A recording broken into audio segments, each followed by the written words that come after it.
Anong ulam natin, Princess Tachi? Tinolang manok! Tinolang manok! Uy! Dali tayo. Fresh na fresh. Sinigang? Tinolang manok.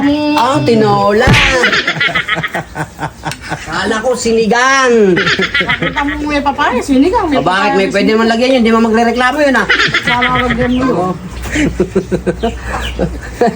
Bormo sinigang yun. Sinigang mo. Sinigang na manok. Ama may kakain.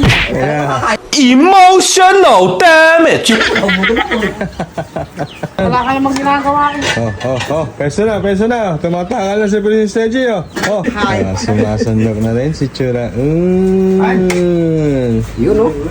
Ay! Sarap po.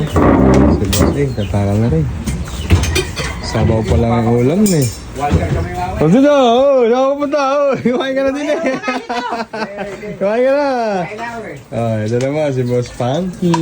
Sumasakit na naman ng paa. Ikutin pa ako. Mabigyan na naman. Boss Funky, takal na ng ulam. Tinolang manok. Kain na kami, tinolang manok na may dahon ng sili.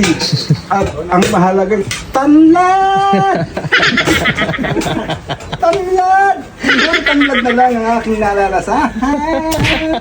Tanlad, ladlad. Ano gagawin ano? Ay, paborito na Princess. Kapatayan mo ng lahat yung tanlad. Dahil puro tanlad, nagagamutan tiyang ko sa tanlad.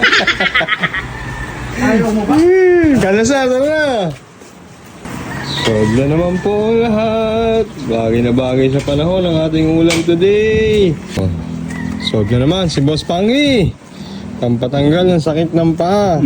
Yung tanlad. Ako nga, tatapon sa irwaig yan. Mayroon na rin si Bossing. Kakain niya ng tanghalian. Hindi ba lumansa? Sa lasa ba? Baka nga po sila iwin. Ate, meron pag natin mo Sabi kang tumbong niya, naubos. Teka, tutulungan kita.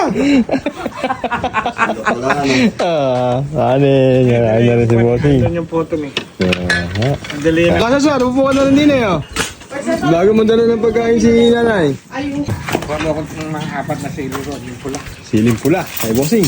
Kasasar, sinin ka na po. Hiri na. Kain na tayo. Sasabay na rin po ako sa kanila. Kain na po.